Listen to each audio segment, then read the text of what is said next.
Assalamualaikum warahmatullahi wabarakatuh. Nama saya Elgi Kurnia Sandi, NPM 2217051169. Di sini saya akan membuat video pengganti untuk pertemuan 3 mata kuliah pemrosesan data terdistribusi.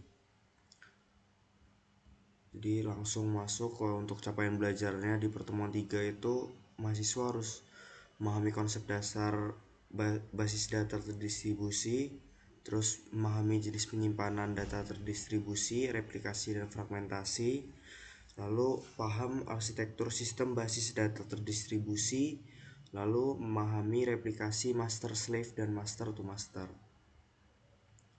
Oke, jadi pertama di sini ada dua jenis, yaitu basis data homogen dan basis data heterogen. Jadi untuk yang homogen itu semua lokasi menyimpan basis data secara identik. Sistem operasi, sistem manajemen basis data, dan struktur data yang digunakan itu semuanya sama di satu lokasi. Jadi semuanya gampang dikelolanya. Untuk yang heterogen itu node yang berbeda dapat menggunakan skema dan perangkat lunak yang berbeda yang dapat menyebabkan masalah dalam query processing dan transaksi. Selain itu, node tertentu mungkin sama sekali tidak menyadari node lainnya. Komputer yang berbeda mungkin menggunakan sistem operasi yang berbeda, aplikasi basis data yang berbeda. Jadi diperlukan terjemahan agar node yang berbeda dapat berkomunikasi tiap komputer juga.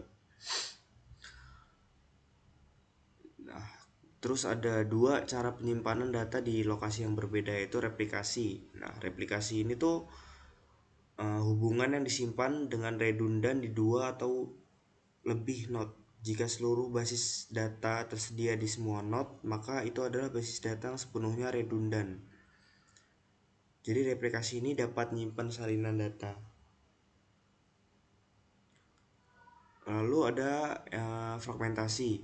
Kalau fragmentasi itu dibagi menjadi bagian-bagian yang menjadi lebih kecil, dan setiap fragmen disimpan di lokasi yang berbeda di mana relasi tersebut dibutuhkan.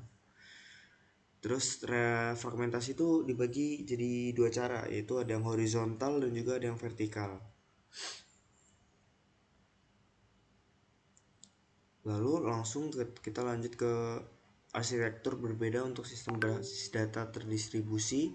Itu ada 3, yaitu client server, peer-to-peer, dan terfederalisasi. Kalau yang client server itu klien terhubung ke server pusat yang mengelola sistem basis data terdistribusi. Kalau peer-to-peer itu setiap node dalam sistem basis data terdistribusi terhubung ke semua node lainnya.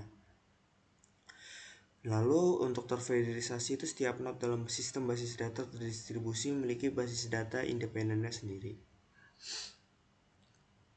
Jadi keuntungan sistem basis data itu terdistribusi itu pemrosesan data berlangsung cepat karena beberapa node berpartisipasi dalam pemrosesan permintaan, keandalan dan ketersediaan sistem ini tinggi, biaya pengoperasiannya lebih rendah, lebih mudah memperluas sistem, menambahkan lebih banyak node, dan kemampuan berbagai otonomi lokal telah meningkat. Lalu kerugiannya, sistem menjadi rumit untuk dikelola dan dikontrol, masalah keamanan harus dikelola dengan hati-hati, sistem memerlukan penanganan deadlock selama pemrosesan transaksi, dan perlu ada beberapa standarisasi untuk pemrosesan. Nah, ini ada jenis-jenis replikasi untuk basis data. Jadi yang pertama ada replikasi master ke slave. Untuk replikasi master to slave ini dikonfigurasinya operasi write termasuk insert, update, dan delete harus diterima oleh basis data utama. Setelah modifikasi dilakukan pada basis data master, salinan data disimpan pada di database slave. Nah, sedangkan untuk master to master ini replikasinya dua arah atau biasa disebut replikasi master to master. Konfigurasinya tempat dua atau lebih basis data disiapkan sebagai basis data master yang masing-masing dapat menerima operasi write. Dengan kata lain, modifikasi apapun yang dilakukan pada satu basis data master akan tercermin di semua basis data master lainnya dalam pengantaran tersebut. Jadi mungkin ini aja untuk video pengganti pertemuan 3 yang bisa saya sampaikan. Kurang dan lebihnya mohon maaf.